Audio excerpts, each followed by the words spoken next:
دعوت اسلام تیری دھوم مچی ہو. الحمدللہ حنیف مدنی تشریف لائے ہوئے ہیں. ماشاءاللہ مرحبا حنیف بھائی. ماشاءاللہ کچھ تھوڑا بہت تو مجھے آپ کے بارے میں نو ہاؤ ہے ہی نا، معلومات ہیں. ماشاءاللہ میٹریکولیشن میں بھی آپ کا A1 گریڈ آیا تھا اور انٹر میں بھی آلموسٹ A گریڈ ہی تھا آپ کا، 69 پوائنٹ سم تھنگ آلموسٹ. تو اب ہم آپ کو ایک عالم کی صورت میں ماشاءاللہ دیکھ رہے ہیں. مدنی اسلامی بھائی ہیں آپ.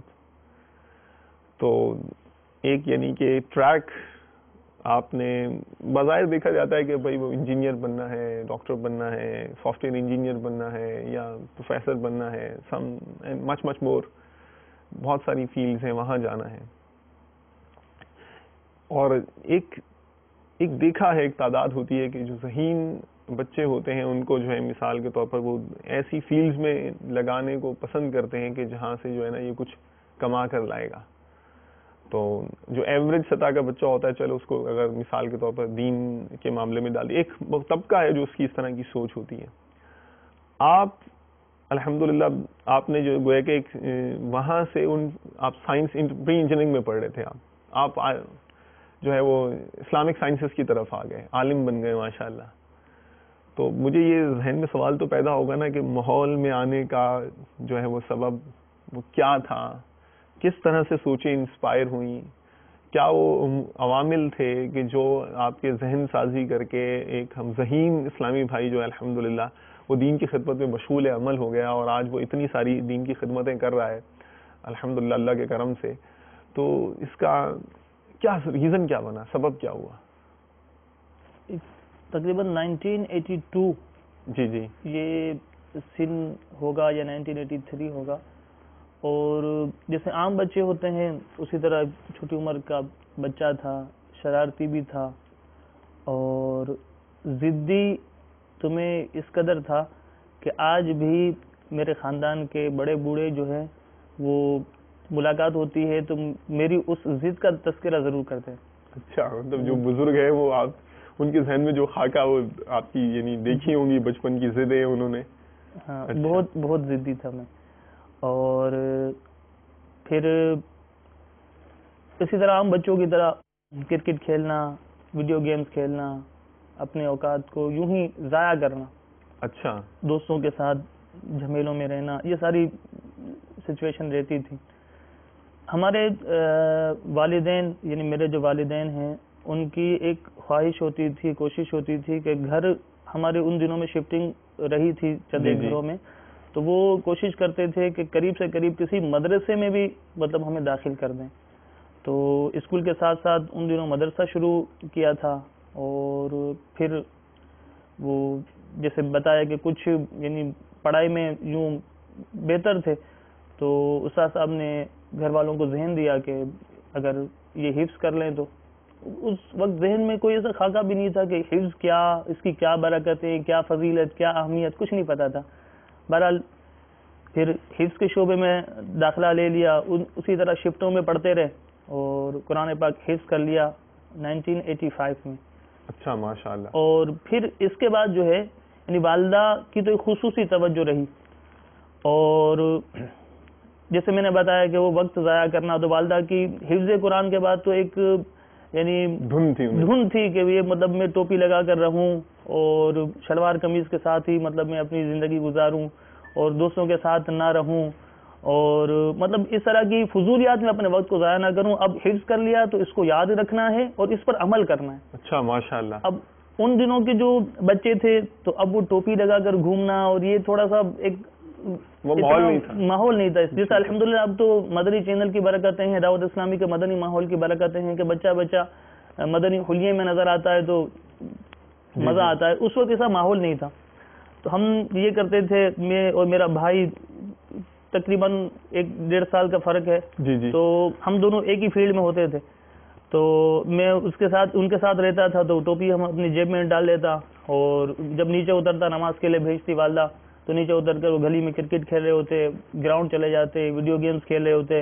اور پھر جب والدہ کے ڈر سے کہ میں گھر جاؤں گا تو امی پوچھیں گی کہ کہاں سے آئے ہو. تو ظاہر گراؤنڈ میں کھیلا تو قدم گرد آلود ہو گئے, تو پاؤں کہیں سے دھو کر پھر گھر میں داخل ہوتے تھے کہ میں مطلب کہیں گیا نہیں تھا, میں نے مطلب سارے دن جو ہے نا وہ نیکیوں میں بسر کیے. تو کیونکہ اس وقت اس طرح کا ماحول نہیں تھا. ٹھیک ہے. اور پکنک پر جاتے تو وہاں بھی مطلب بتائے بغیر گھر سے اور پکنک پر چلے جاتے. تو میں نے جس سے بتایا کہ ضدی بہت تھا, تو اس ضد کی وجہ سے پٹائی بھی لگتی تھی. اور پھر یہ ہوا کہ ذہن بھی بن گیا تھا ایک مرتبہ کہ میں اپنے گھر سے بھاگ جاؤں. اللہ اکبر, اللہ اکبر. لیکن پھر والدہ کی ایک تربیت تھی, خصوصی تربیت تھی. والد صاحب بھی بہت زیادہ مطلب تربیت میں یوں ساتھ رہے الحمدللہ. اور والدہ کی ایک تربیت کا ایک انداز تھا کہ وہ مطلب مجھے ان کی خصوصی شفقتیں اور توجہ رہی. اور پھر الحمدللہ وہ مدرسے میں جا پڑھتا تھا, وہاں سے پھر کچھ اسلامی بھائی یعنی کچھ طلبہ گلزار حبیب اجتماع کے لیے گئے تھے, تو ایک مرتبہ میں بھی چلا گیا. وہ اجتماع میں اس وقت تو کوئی ایسا یوں جیسے میں کہہ دوں کہ مجھے شعور تھا یا میں مطلب ان چیزوں کو جانتا تھا کہ یہ درست یہ غلط, ایسا کچھ نہیں تھا. بس میں اجتماع میں چلا گیا. دوسرے تیسرے اجتماع میں الحمدللہ امام شریف کا تاج سجا کر جب گھر میں آیا تو گھر والے والدہ تو بہت خوش ہوئی. اللہ اکبر. اور پھر انہوں نے جو ہے نا مجھے مطلب یوں نصیحتیں شروع کر دیں اور یوں بتانا شروع کر دیا کہ آپ جو ہے نا اب اسی حلیے میں رہیں, اور یہ مطلب آپ یعنی ان کو ایک ہو گیا کہ یہ اب صحیح ٹریک پر چڑھنے کے لیے جو ہے اس نے اپنی کوششیں شروع کر دی. ماشاءاللہ ماشاءاللہ. اور پھر انہی دنوں میں الحمدللہ سید امیر اہل سنت سے ملاقات بھی ہوتی رہی. شہید مسجد میں امیر اہل سنت تشریف فرما ہوا کرتے تھے, اور عصر کے بعد کئی مرتبہ حاضری کی سعادتیں بھی ملی.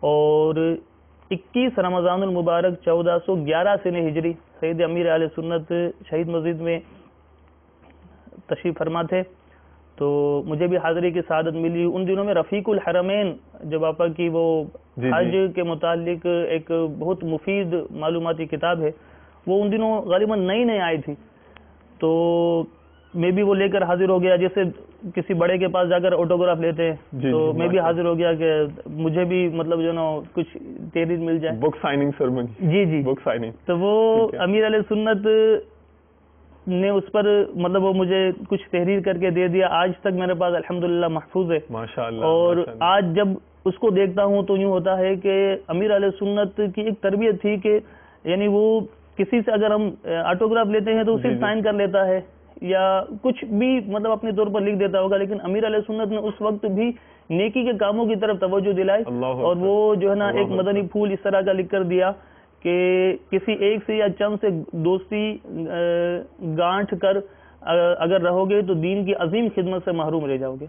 تو اس طرح کا مدنی پھول بھی امیر علیہ سنت نے تحریر فرمایا, اور پھر وہ الحمدللہ آج تک میرے پاس محفوظ ہے ماشاءاللہ. اور اس کے بعد پھر 92 کے قریب وہ کالج وغیرہ میں داخلے کے بعد مدرسۃ المدینہ میں داخلے یعنی جگہ خالی تھی, ایک حافظ کی ضرورت تھی, میں کچھ دنوں کے لیے پڑھانے کے لیے چلا گیا, اور پھر الحمدللہ مدرسۃ المدینہ سے وابستہ ہو گیا. اور وہیں سے پھر جو ہے یعنی اگر میں کہوں کہ درس نظامی کا شوق الحمدللہ یہ مجھے امیر اہل سنت کی شفقتیں رہیں اور آپ کی توجہ اور آپ کا علم دین سے شغف دیکھ کر اور علم دین کے فضائل اور یہ ساری چیزیں سن کر پھر انہی دنوں میں دوران تدریس جامعہ کی ایک شاخ شام کے وقت میں ہوتی تھی, تو وہ مدرسے سے فارغ ہو کر ہم جایا کرتے تھے, اور پھر ایک پرائیویٹ جگہ پر پڑھ کر اور ایک سنی دارالعلوم سے سن 2000 میں غالباً یا اس سے کچھ 99 میں یہ سن فراغت تھا میرا, اور یوں درس نظامی مکمل کیا. ماشاءاللہ ماشاءاللہ. اے دعوت اسلام تیری دھوم مچی ہو,